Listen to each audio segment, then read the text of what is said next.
the invitation was extended to my co-author, Sue Newman, but she actually has family in town and she's from Britain, so we get British people coming over. It makes the whole thing. But what I'm going to talk to you today about is a project that we have going on Everglades restoration. So the title for the talk is Accelerating the Recovery of the P-Impacted Everglades by Altering Ecosystem State Stability. And this project is actually led, the PI is Sue Newman, and Mark and myself are co-PIs on the project. So the objectives of the talk are really simple. We're going to go over three things. One, why accelerate the recovery of the Everglades? What are the options for accelerating recovery? And then we're going to focus in on the approach that we took, which is what's called the Cattail Habitat Improvement Project, collectively what we refer to as CHIP. So in talking to Josh, it was really nice to hear that many of you are probably familiar with the Everglades and the issues that the Everglades have faced. With Professor Richardson up here as well, he's done a lot of work down in there. And so the Everglades is probably one of the best studied wetland ecosystems in the world. Historically, it was a large expanse of ridge and slough and sawgrass dominated communities, which you can kind of see in this rendering on the left of what we think it looked like back prior to the early 1900s. And then as humans started to come to South Florida and live in South Florida, they started to manage the ecosystem for a variety of regions, which resulted in a very, what we term a compartmentalized system that has over 2,000 miles of canals and levees and over 500 major water control structures, all designed to move water for the idea of flood protection and flood control, so that we can produce agriculture and we can actually have an urban environment that keeps people dry. And so what remains today is about 50% of what was originally left. And one of the major impacts that humans had on the ecosystem was in eutrophication of the system. Agricultural development in the sugarcane fields, which is right up to the top. Actually, I have a laser on. From Lake Okeechobee, this area up here is called the Everglades agricultural area. They grow a lot of produce in there, but the biggest production is sugarcane. And then this is the urban area over on the right-hand side. Approximately somewhere between 6 and 7 million people live on this side from Miami, which is right down here, to West Palm Beach right there, about 90 miles, 15 miles wide. Lots of heavy urbanization. A lot of the products, a lot of the nutrients, a lot of contaminants flow off of these different regions into the canal systems and then are transported through the canal system into the Everglades. Historically, the Everglades is an oligotrophic environment. It's very phosphorus deficient. Concentrations in the historic Everglades were believed to be somewhere between 5 to 10 parts per billion, 5 to 10 micrograms per liter. And then with development and the construction of the canals and the hydrologic modifications, phosphorus was beginning to be transported to the ecosystem rather rapidly through canals that look like this and through water control structures that look like this. This represents a time series of the geometric mean total phosphorus concentration that was entering one of those impoundments, I forgot to mention, Water Conservation Area 2A. And if you have seen Kurt Richardson gives his talks, a lot of his work that was done by many graduate students from Duke were actually conducted in Water Conservation Area 2A. We're focusing on that same region, so if you might just be able to recall some of that. Historically, the water entering Water Conservation Area 2A, this is the phosphorus concentration that was coming in through water control structures, a series of 4 control structures, these are called the S10s, that look like this. And so through time, the geometric mean concentrations were as high as 100 micrograms per liter. And it was about that time, somewhere around the 1980s, when the federal government was looking at the water quality in South Florida, noticing that there was dramatic ecosystem changes, that the federal government actually sued the South Florida Water Management District. Started a whole series of litigation processes. There was a whole bunch of different things that kind of went into this, a very long, drawn-out legal battle. But what it prompted the Florida legislature to do is construct the Everglades Forever Act, which was a piece of legislation which was a commitment by the state of Florida to improve water quality and protect the Everglades from further degradation. And so that happened in 1994. There's a whole series of other litigations, the consent decree, and things like that that are also occurring on. But right around 1994 is when the Everglades Forever Act came in. And in that act, it said that we had to, the South Florida Water Management District and the state of Florida, had to do something to clean up the water going into the system. And so that led to the development and the creation of what are called stormwater treatment areas. These are large constructed wetlands designed to remove phosphorus from runoff before it's being discharged into the Everglades. And then BMPs are best management practices, and that's a process where you go out onto the farms and out into the urban areas, and you encourage better management practices to reduce the amount of phosphorus and nutrients and other elements running into the watershed. Right around 2001 is when all of those things finally kicked in. It's right when we started to operate the system. And so you can see, you know, right around here in the 80s is when we had really high phosphorus concentrations. And then as the litigation and this became the knowledge about the phosphorus impacts started to kind of become more known, the phosphorus concentration slowly decreased through time. And now we're running into about 20 parts to 30 parts per billion entering water conservation area 2A at the current time, at the present day. So you can see that we have severely reduced that. But this talk is really going to focus in on an amendment to the Everglades Forever Act, and it's called the long-term plan. And in the long-term plan, this is a piece of legislation that was attached to the Everglades Forever Act. It was recognized that natural recovery of the Everglades has been deemed too lengthy, and thereby an accelerated recovery must be investigated. What that is at the present time, there is no specific management activity that have been demonstrated to accelerate recovery at the large scale. In addition, there are some concerns that active management in impacted areas may exacerbate the phosphorus problem, and particularly if we don't investigate these fully. So the long-term plan was the means for us to actually go in and investigate ways that we could accelerate the recovery of P-impacted areas. P-impacted areas are best present in the soil concentrations, the amount of phosphorus in the soils, and it's also most readily apparent in the degree of cattail expansion. In Water Conservation Area 2A, back in 1991, this represents the amount of cattail that was present in Water Conservation Area 2A. And what you really need to pay attention to is the red, because that is basically a monoculture of cattail. And so we began to have the cattail invade into the marsh, and the ridge and slough environment essentially was beginning to fade away. By 1995, it looked like this, and by 2003, it looks like this. And so every year, the advance of cattail just continues to move on. And so accelerated recovery is looking at these areas that basically are demonstrating where phosphorus is, and how do you go in and restore those areas. And so this is the approach when you think about restoration ecology, and you think about, you kind of have to do a little mind game first. You have to sit down, you have to think about the problem, and then you have to think about the approaches to the problem. And this is kind of what our group went through in the process of thinking about how should we go about accelerating recovery. So up on this top graph, these three panels show total phosphorus concentrations in the water column, flocculant total phosphorus concentrations, and floc is the pourable fraction of organic matter that overlies the peat layer, and soil is the actual peat concentrations, so physically peat.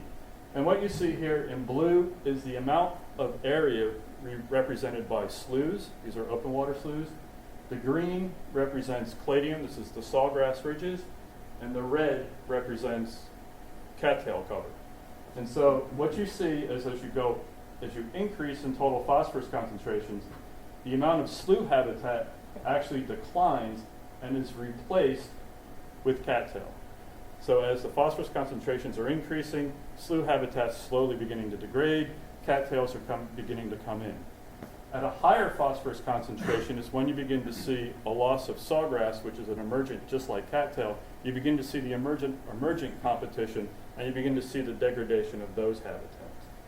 And these three slides are actually from a paper we had published in Ecological Monographs just right before Christmas. And so you see the same patterns with floc, and you see the same patterns with soils. Most restoration ecology historically has tended to focus on reestablishing the abiotic drivers to promote the natural system return. The stormwater treatment areas, the legislation, the best management practice are all designed to reduce the amount of phosphorus coming into the system. And so we're taking care of the abiotic driver. So the total phosphorus concentrations are coming down. But just reducing the amount of total phosphorus coming into the system isn't going to restore the ecology. And so it's what's known as a hysteresis effect. And so what this top panel represents is the transition from sloughs to cattail. Sloughs dominate when total phosphorus concentrations are less than 10 parts per billion. As total phosphorus concentrations increase, you begin to have a transition from the slough environment to the cattail environment. And they kind of go at a proportional response. You know, it might be 20% to 80% as you begin to shift like that. At some value, right around 29, sloughs are no longer present in the environment. They've been completely converted over to cattail, which is seen up here. And so this represents the regime shift, or an alternate stable state, of the two major types of plant environments. In restoration, there's what's known as a hysteresis effect. Even though we get concentrations back here to 10, there might be so much legacy phosphorus in the ecosystem. The cattail is operating, the feedbacks that operate in that environment may be so different that even though we get it back to 10, it's not going to make a difference. We might have to get concentrations much lower than 10 in order to naturally flip that system. And that's seen here in this red line.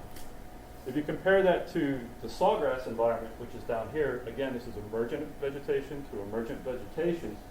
The concentration of TP where that regime shift begins is actually much higher. In looking at this, we determined that for what we wanted to do was focus in on this slough to cattail because the feedbacks and the processes that occur in a slough are much different than what occur in a sawgrass marsh relative to the cattail. In other words, if I'm in an emergent macrophyte stand, the same processes that are happening with the plant and below ground soils are very similar between cattail and emergent macrophytes, but an aquatic environment where you have periphyton and SAB is going to be very different. How you cycle oxygen, or how oxygen production influences decomposition and recycles nutrients, is going to be very different. And so we decided to focus our efforts on slough to cattail environments. And that's best exemplified in this figure.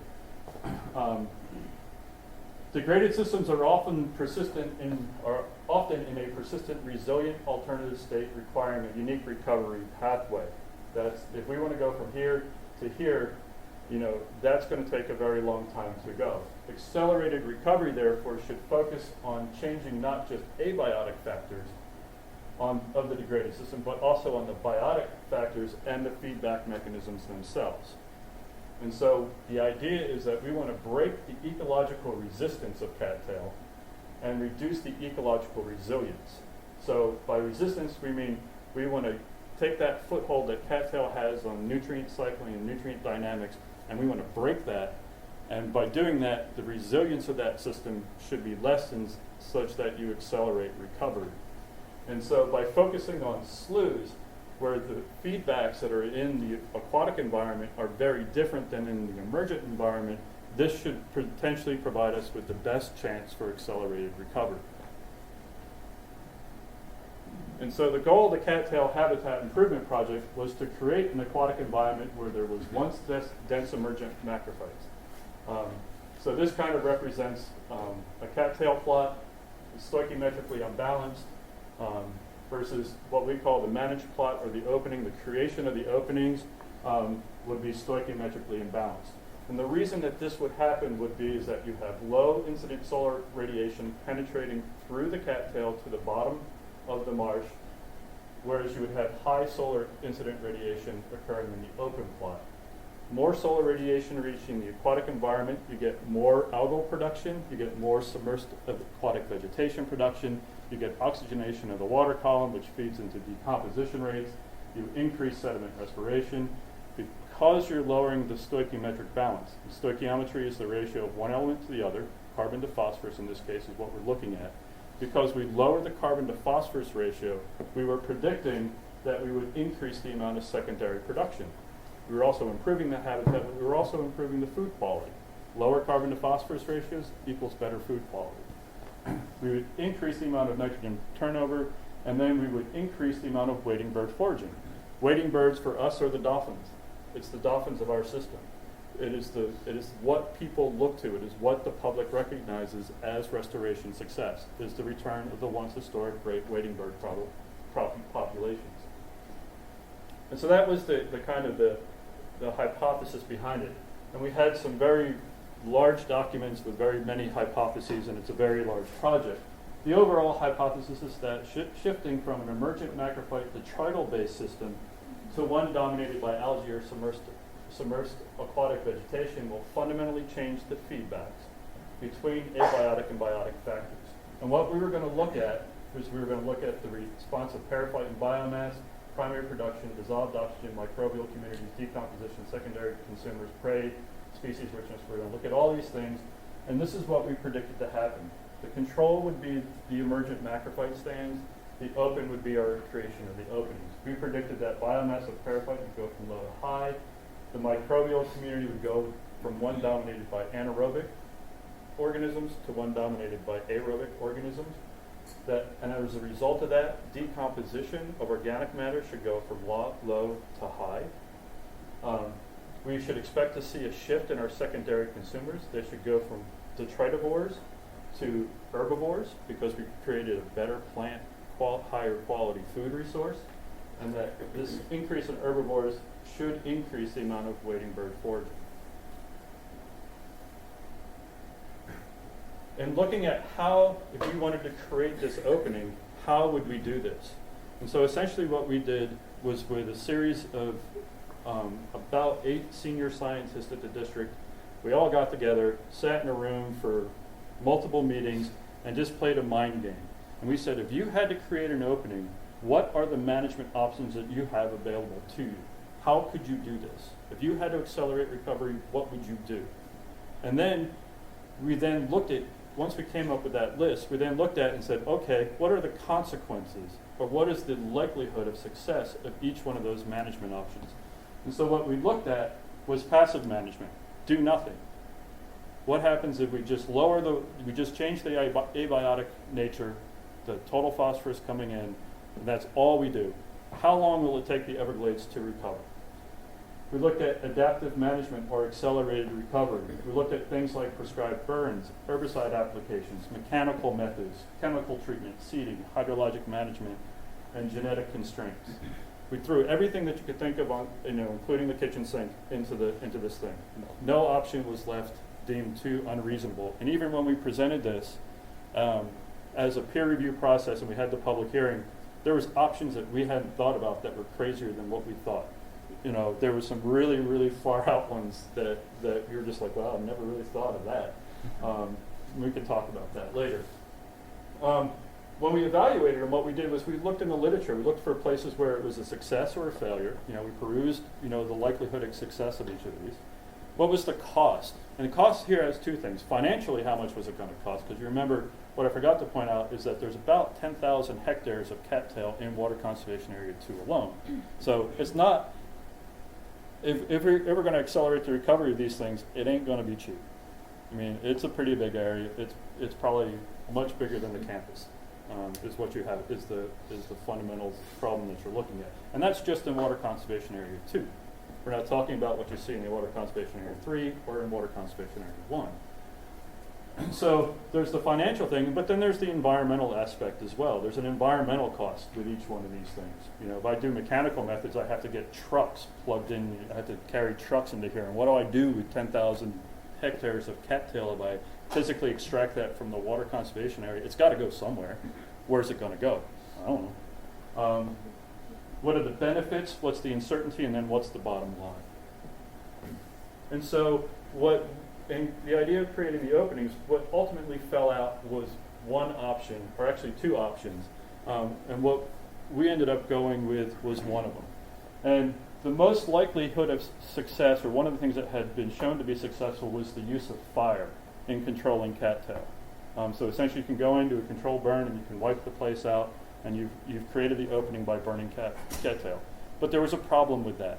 And the problem is that whenever you do a burn, at what looks like up at the top, you do that burn, and then 1 month later you have regrowth.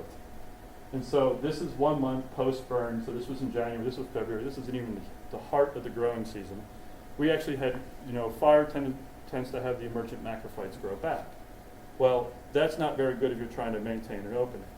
And so what we decided on was a combined strategy of herbicide application, so we kill off the vegetation, and then we use fire to remove that biomass, thereby creating the opening.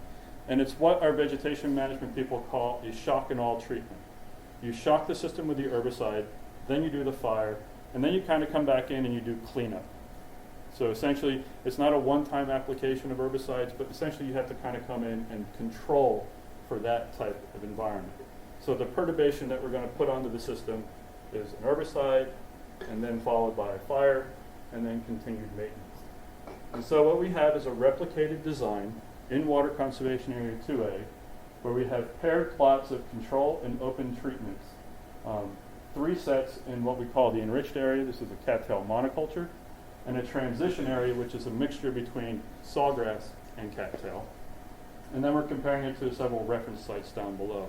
It's a 2x2 factorial design, 2 treatments, control and open, 3 replicates, 2 locations, and our plot sizes are 6.25 hectares. So these are pretty decent sized little plots. We're hoping for the next Google Earth image because you'll be able to see them on the next Google Earth image.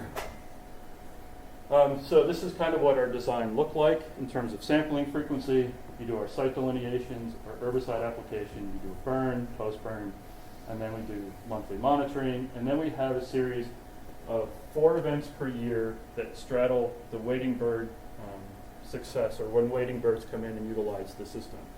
And so right now we're right at almost the end of our experiment, right up here. So our herbicide application was done through aerial sprays. The first 71 days prior to the burn, we sprayed with glyphosate. 28 days post-burn, we sprayed with glyphosate and arsenal, and then we did spot maintenance treatments up to 481 days. We're no longer actually doing the herbicide applications.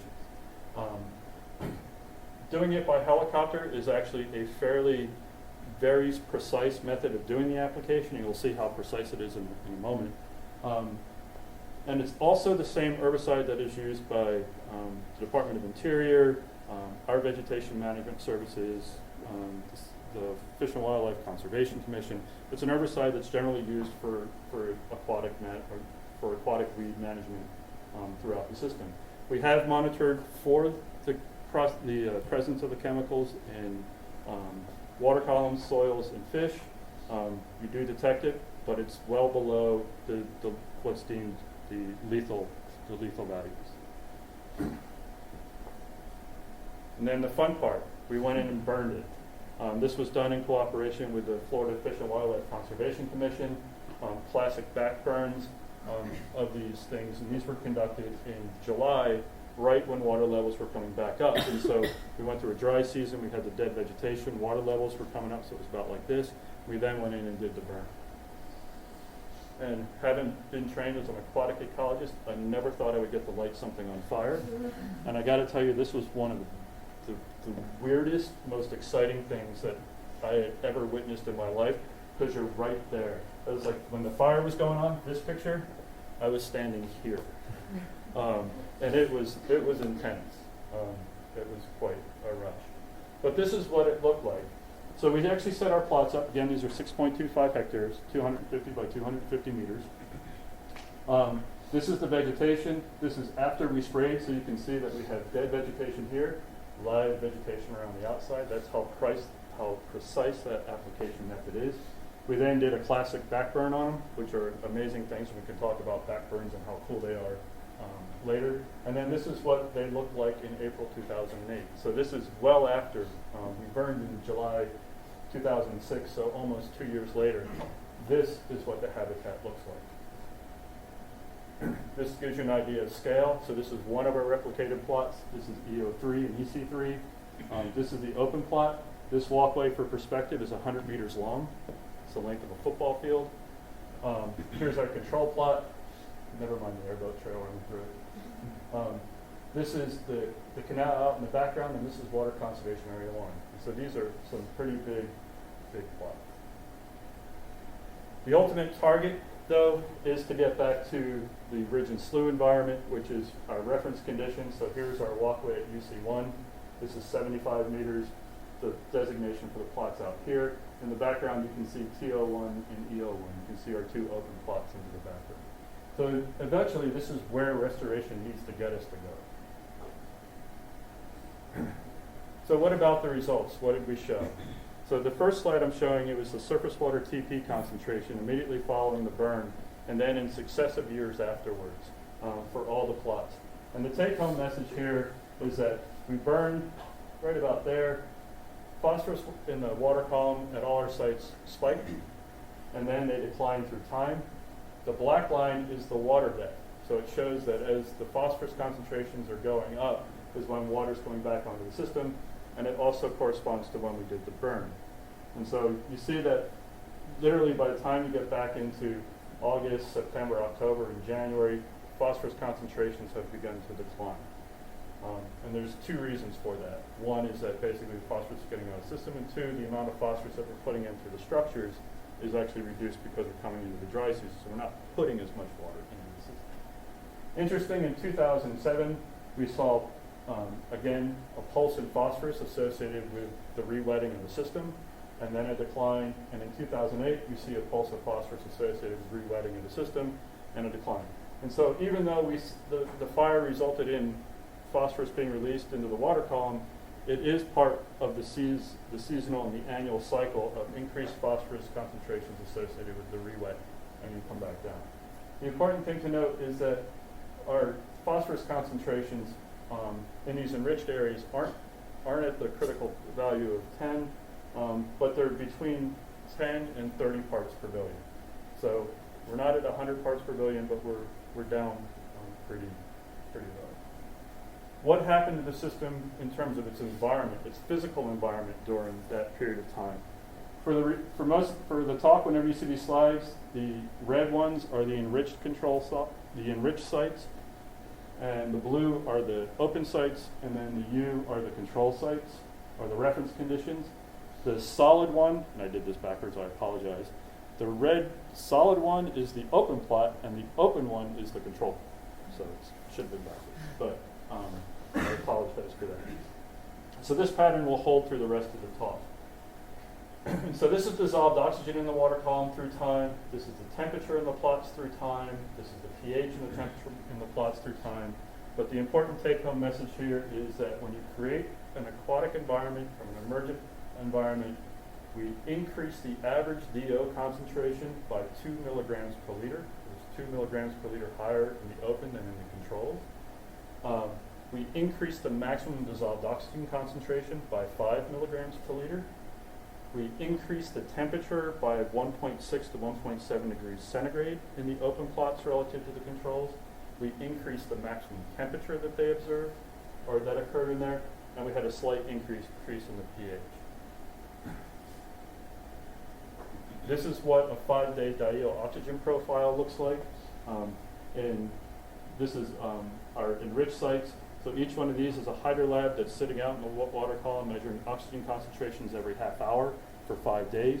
You can see that we have these amazing, or these beautiful diel swings, which represent high DO concentrations just prior to sunset as primary production and re-aeration from wind come up.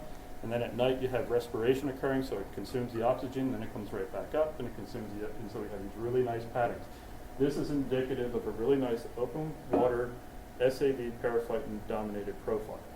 Compare that to the cattail controls. You can see that dissolved oxygen concentrations are always low, and they're always steady. And so this is the big difference in terms of opening that environment. And the importance of the dissolved oxygen will come into play a little bit later. Structurally, what's going on? This is a very large project. We measure a lot of stuff.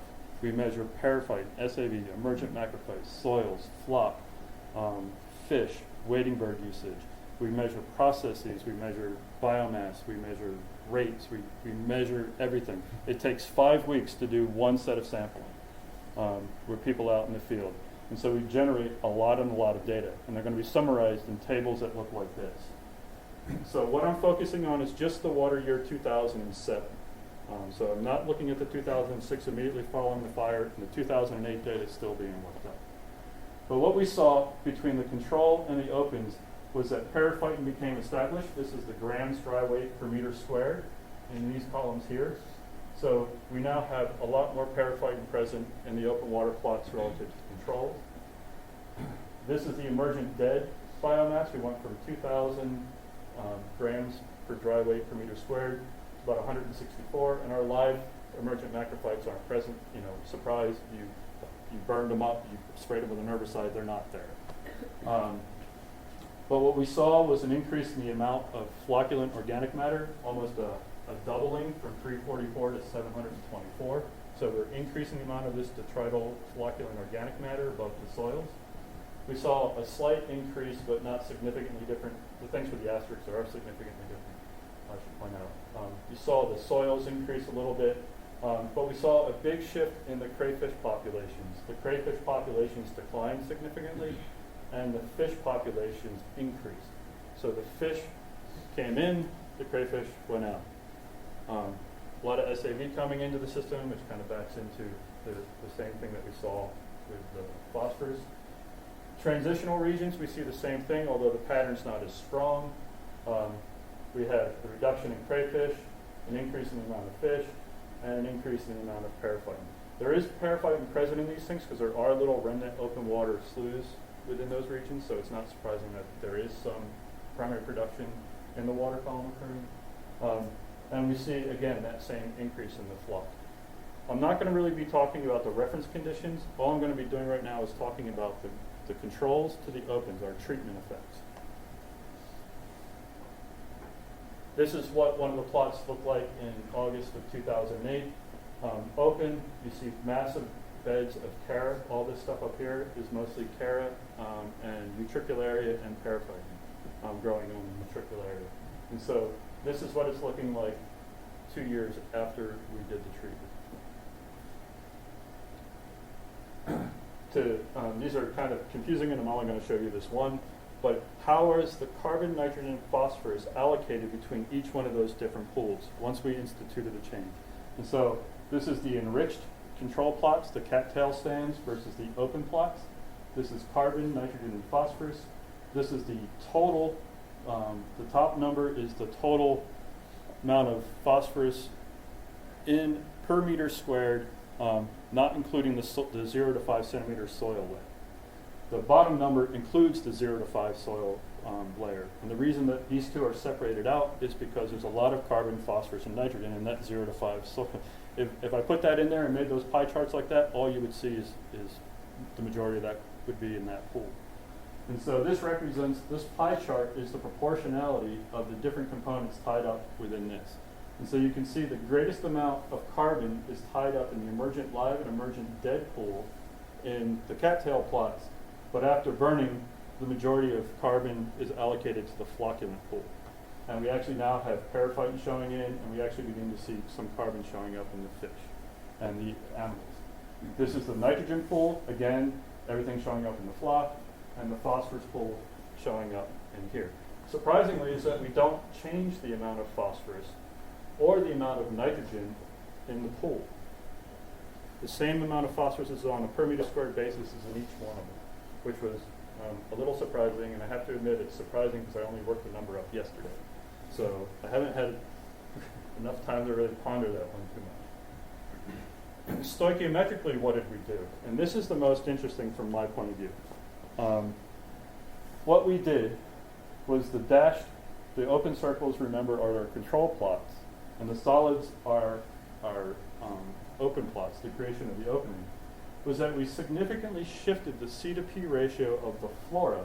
This is the periphyton, the flock, the SAV, and SAV pools, and the emergent macrophyte pools summed up versus the C to P ratios in the animals that were collected there. So it would be the crayfish to the fish, etc.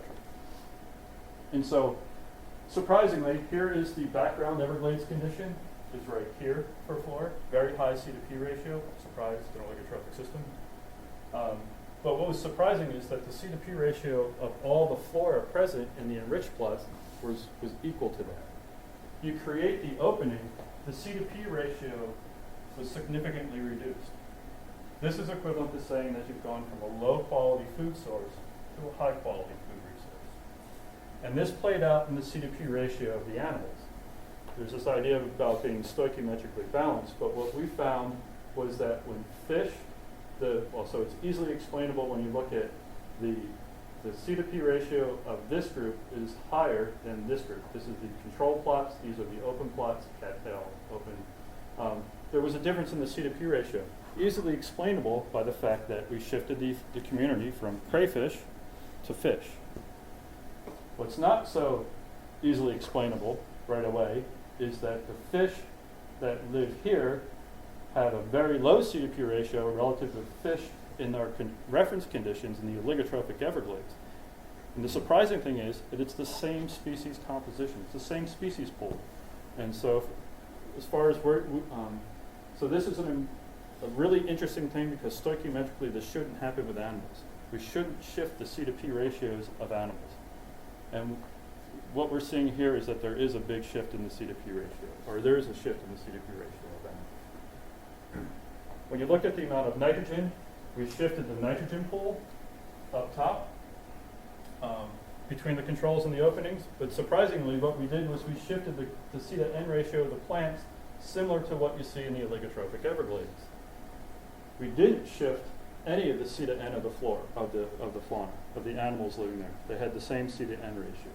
But there was a difference between the reference conditions. The N to P ratio didn't really shift between the flora and the enriched areas, not surprising, lots of phosphorus around, so even the N to P ratio of the plants, regardless of the different species composition, were similar. Because the majority of biomass that we see in the system is this flocculent organic matter, it's this stuff here. We loosely define it as the pourable fraction. That's how we collect it in the field. You take sediment core, go out, pour it into the bag. That's the flock. The lower stuff down that stays in there is the peat. That's the peat soil layer. Remember, we had a lot more biomass of this stuff. We have an oxygen-enriched environment. So now we're really curious as to see whether or not the turnover, how elements are being cycled in that flock is different. And so one of the ways we do that is to characterize that microbial community using phospholipid fatty acids. Different microbial groups have unique biomarkers that we can go in and detect in the flock to see and compare to see if there's a difference. What we really saw was an increase, and these are in both the plots, and for time's sake we'll just focus up on the top one, was we saw a significant increase in the amount of PLFA in the open plots relative to the control plots. Some of these increases are pretty significant. I mean, you're talking increasing by a factor of 3. The gram-negative bacteria, we saw a large increase in that. Gram-negative bacteria generally associated with aerobic conditions, generally speaking. Gram-positive bacteria generally associated with anaerobic conditions. This is the breakdown of highly labile carbon. This is the breakdown of more refractory carbon. I hope I got that right. Actinomycetes is a gram-positive bacteria that survives or is typically found in aerobic environments. And we see you increase the oxygen concentration, we increase the amount of gram-negative bacteria, we increase the bacterial pool. And so one would suspect that we should begin to see higher turnover rates occurring. We can investigate that through other forms. This is microbial biomass done through CTC counts. This is the biomass, microbial carbon, nitrogen, and phosphorus concentrations. And surprisingly, there's very little difference between the two. We see a lowering in the C to P, but we see a difference in the enzyme activity. And the enzyme activities are just proxies for the different ways that chemical or carbon, nitrogen, and phosphorus are being cycled in the system. We see an increase in the phosphatase activity, so the bacteria in flock are utilizing more, they're breaking down, they have the potential to break down or utilize organic phosphorus as a phosphorus source. So they're essentially, those microbial pools are utilizing organic phosphorus, or have the potential to. Beta-glucosidase and phenol oxidase, these are basically carbon breakdown products. One is for more cellulose and lignin, the beta-glucosidase, which is why you really don't see a difference here. I can talk about that a little bit later. But the phenol oxidase one is a breakdown of more of the labile forms. And so we fundamentally, the point being here is that we fundamentally have shifted the microbial structure in the flock, and we're beginning to see that in terms of some of its processes. Won't talk about that one. So for flock, one of the things we measured was respiration. That's an idea, giving us an indication of decomposition rates. What we find is that in the open plots, surprisingly, not surprisingly, I should say, is that on average, the amount of CO2 produced, the amount of decomposition occurring in the open plots is significantly greater than in the cattail plots. And you see the same thing in terms of methane production. So this is the aerobic respiration. Aerobic respiration on 1 day. These are lab bench experiments. And at 10 days, and this is anaerobic respiration at 1 and 10 days.